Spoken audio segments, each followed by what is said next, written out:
It's day number 4. It's a really foggy morning. There's so many squirrels and birds. When things sound bigger, they're usually behind me. And I can't see behind me. As you can see, there's a bunch of leaves on the trees still. Those does came in at 8:30, which is pretty much what me and Jason had expected. They were starting to make a routine of getting here between 7:30 and 8:30 in the morning. Last night there was a nice 8-point on camera, and he was here 4 days ago as well. They came in behind me, and I didn't hear them, and I was just turning to look, and they were right beside me, like 5 yards, and she saw me turn my head and jumped, and she went up on top of the hill there. Right, I just had my phone in my pocket. It was the easiest camera I could get to.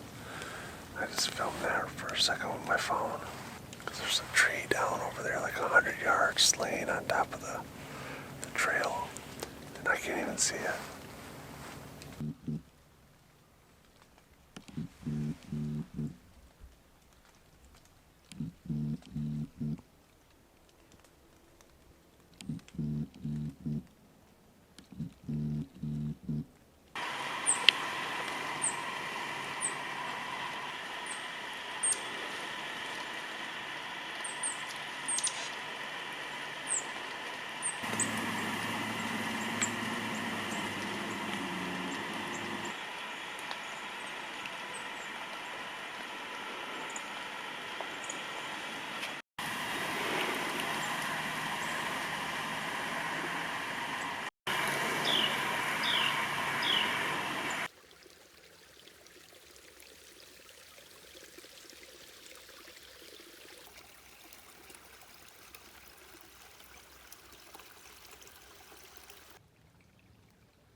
I'm back in the stand I was in last night. It's raining, so I don't have my cameras out. I'm using my phone right now. Luckily, my backpack came with a cover, so I have it covered. So it's got like a little rain jacket on it. We were thinking I was going to have a shot from where they came out yesterday, but it's actually quite a bit far. It's actually quite a bit farther than I thought. Hopefully, I can get him within 30 yards. Maybe I'll make a different path tonight. I don't know. I'm hoping I can get it on camera too, because with it raining like it is, I can't get my camera out because neither one of my cameras is water resistant, so I don't know. We'll see what happens.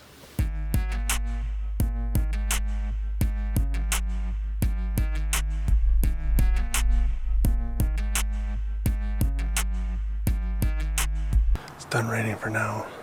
This is Jason's hunt club. He's leased 700 acres on like 9 different farms or something like that. I don't think it's 9, but 6, 7 different farms. And they're not all 100-acre farms. There's one is like 200, there's one is 10, which I think got like 3 deer this year. He really does his research, and he finds farms that he knows are going to have big bucks.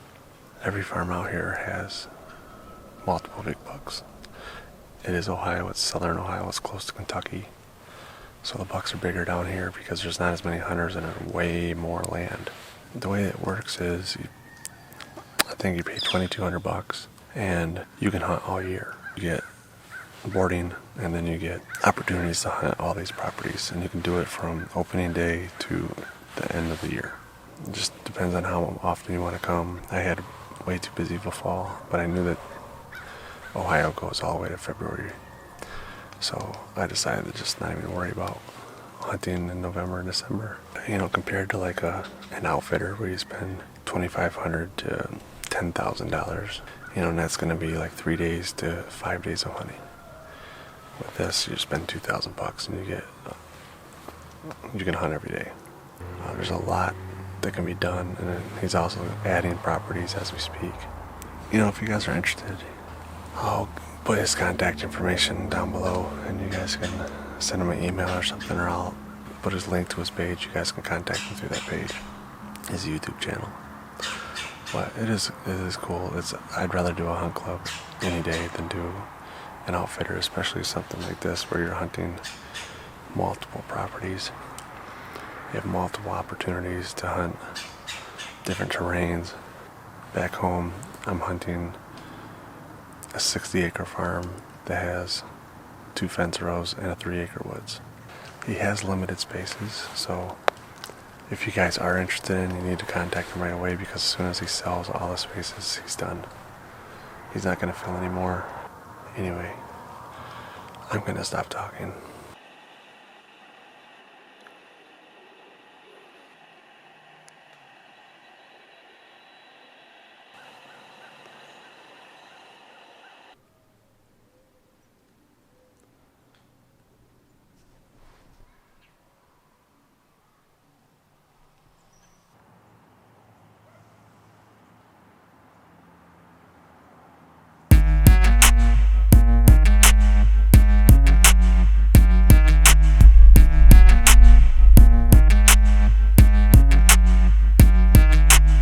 I didn't see a deer last night.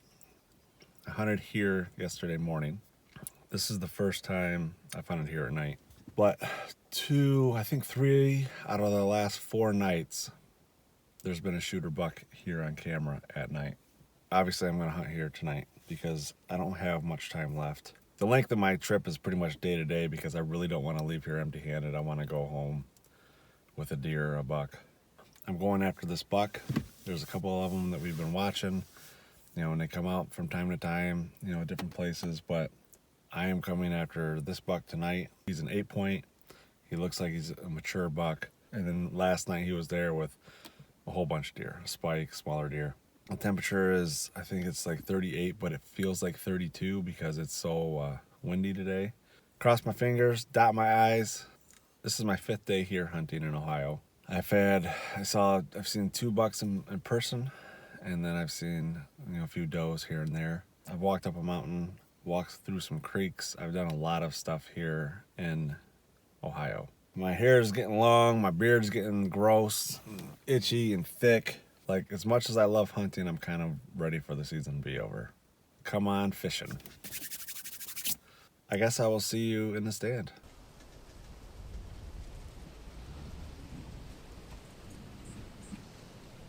All right.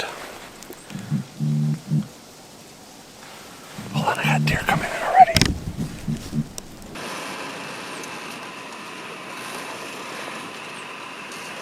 So I just saw a doe, but there's a couple trees that have fallen, and she walked this way through the trees.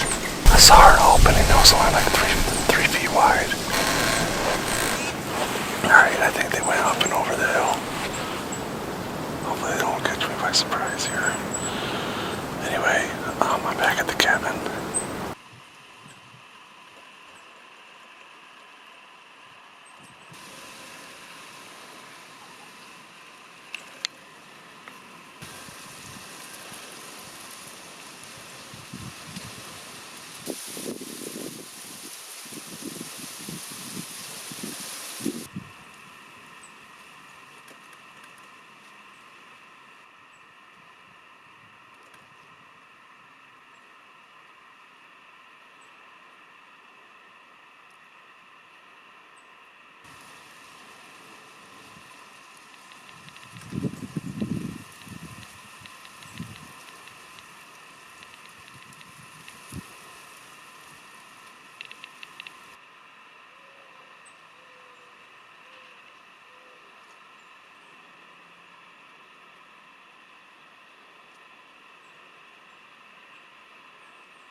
doe came in. She took off. And within 30 seconds of that doe leaving, 4 more does came in. If that buck comes in from the direction that those does came, I might have a chance. I just need a good wind to keep the wind blowing in the same direction.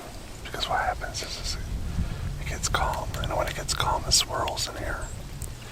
But the wind is blowing from the deer to me until it gets calm. Then it starts to swirl, and that's every time that it gets calm is when they leave. More than likely, I'm going to have to be sitting down just because they're so nervous and so antsy